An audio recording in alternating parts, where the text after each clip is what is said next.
नमस्कार। क्राइम से भरी हुई ये स्टोरियाँ आपके और हमारे जीवन में कितना प्रभाव छोड़ती है, बस यही हमारा मकसद है।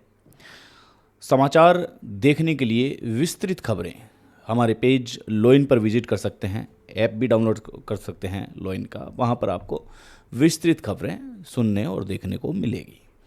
आज की जो क्राइम की स्टोरी है वो हम शुरुआत करते हैं जयपुर से।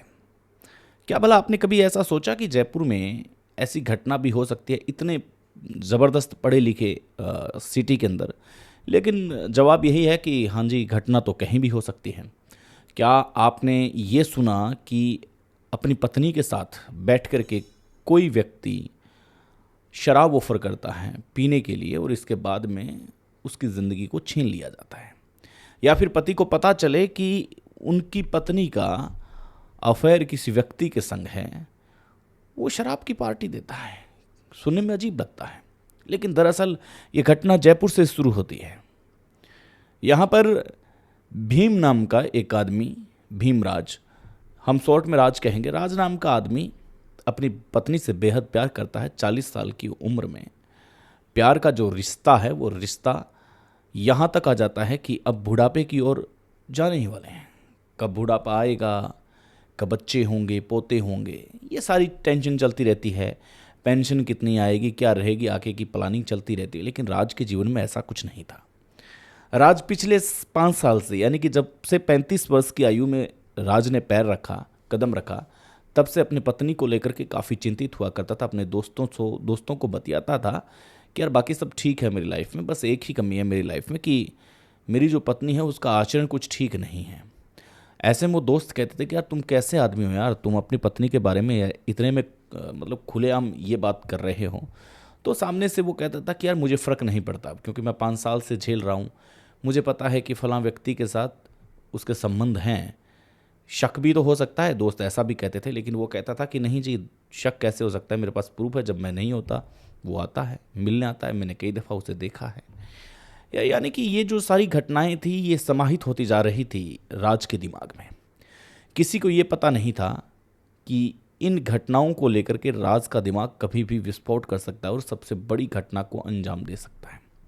एक दिन अपनी पत्नी से कहता है कि क्यों ना हम माफ़ कीजिए, विकास को बुलाते हैं। तो विकास को क्यों बुलाते हैं? पत्नी ने कहा क्यों बुलाते हैं विकास को, विकास तो इतना हमारे नज़दीक ही नहीं है। बोलते नहीं, नज़दीक की बात नहीं है, वो हमारा ख्याल रखता है, अच्छा है, आता जाता रहता है, और मैंने कई दफ़ा देखा है तुम्हारे पास भी आता जाता रहता है। तो पत्नी कहती है कि ऐसा कुछ नहीं है जैसा आप समझ रहे हो। ठीक है, वो रास्ते से जाता है तो 2 मिनट रुक जाता है, बात कर लेता है, बोलता है भाभी जी कैसे हो? मैं कहती हूँ ठीक हूँ। तो कई बार गर्मी पड़ती है या फिर सर्दी ज़्यादा होती है, तो ऐसे हालात में मौसम के अकॉर्डिंग उसको चाय ऑफ़र कर दी जाती है, तो वो चाय पी के चला जाता है। ऐसी कोई बात है नहीं जैसा आप सोच रहे हो। कि नहीं ऐसा कुछ नहीं है, मैं भी सोच रहा हूँ कि तुम्हारी हेल्प करता है, तुम्हारे साथ बातें करता है, तो ये अच्छी चीज़ है, आकर के चलो बैठ जाएगा और हम एक पार्टी करते हैं। तो राज की पत्नी भी मान जाती हैं। अब 40 की उम्र में भला कौन ऐसा बिहेव करेगा कि इस प्रकार की कोई घटनाएं हो सकती है। ठीक है, 35 साल की उम्र तक, 38 साल की उम्र तक ठीक है, एक रहता है उम्र का दायरा, लेकिन 40 की उम्र में व्यक्ति ऐसा कभी सोच ही नहीं सकता कि इस प्रकार की कोई घटना को अंजाम भी क्या दे सकता है। राज बुलाता है विकास को, फ़ोन करता है। विकास के नंबर थे, हालांकि उसी मोहल्ले में रहता था। विकास को फ़ोन किया जाता है कि विकास आज शाम को हम एंजॉय करते हैं और तू और तुम्हारी भाभी और मैं, हम तीनों बैठ के मस्त आराम से पिएंगे और इसके बाद में हम बातें करेंगे और खाना खा करके तुम घर निकल जाना। विकास हाँ पर देता है। यहाँ पर विकास की सबसे बड़ी गलती थी कि अगर कोई व्यक्ति अपनी पत्नी के साथ बैठ कर के शराब ऑफर कर रहा है तो कुछ बड़ा हो सकता है, कुछ बड़ी बात हो सकती है। विकास तय समय के मुताबिक आता है और राज भी बैठा होता है, राज की पत्नी वो भी तैयार है। तीनों बैठ जाते हैं सोफ़े पर और फिर बोतलें खोलना शुरू हो जाती है और सोडा, पानी, सलाद, ये सारी चीज़ें चलती रहती है, बातें चलती रहती है, पैक शैक चलते रहते हैं। लेकिन 1 घंटे के बाद में वहाँ का माहौल जो है वो तनावपूर्ण हो जाता है। पुलिस भी बताती है कि माहौल इतना गर्म हो जाता है कि इसका आइडिया लगा पाना मुश्किल था कि किस प्रकार से हुआ। तीनों साथ में बैठ के पी रहे हैं, इसके बाद में ये घटना कैसी होगी।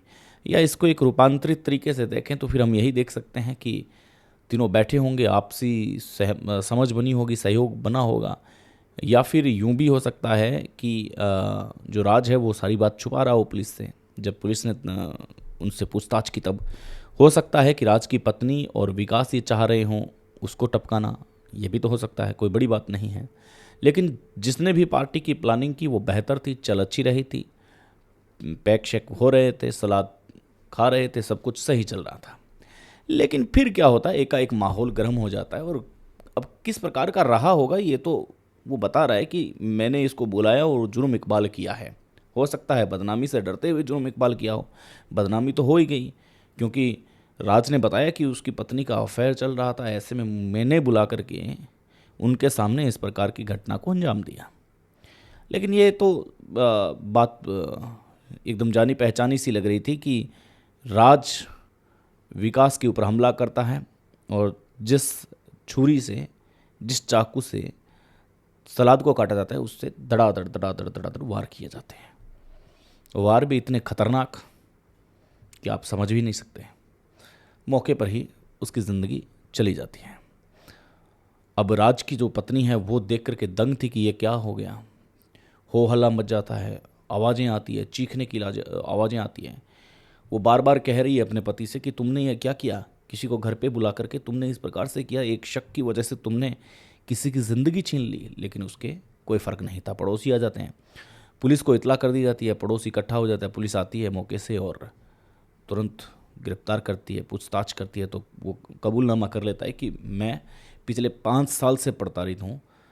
और पुलिस में पहले से कंप्लेन और दर्ज थी विकास की राज की ओर से कि ये मेरी पत्नी को गलत नज़र से देखता है।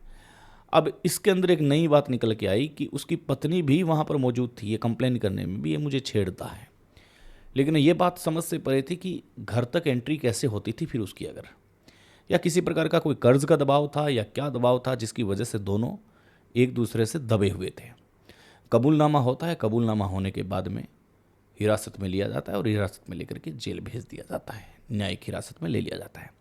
ये सच्ची घटना जो है, ये सच्ची घटना क्या संप्रेषित होती है, क्या बताती है कि क्या शक के बुनियाद पर घर बुला करके किसी को शराब की पार्टी के दौरान भूत सवार होता है और किसी की ज़िंदगी तक को छीन लिया जा सकता है।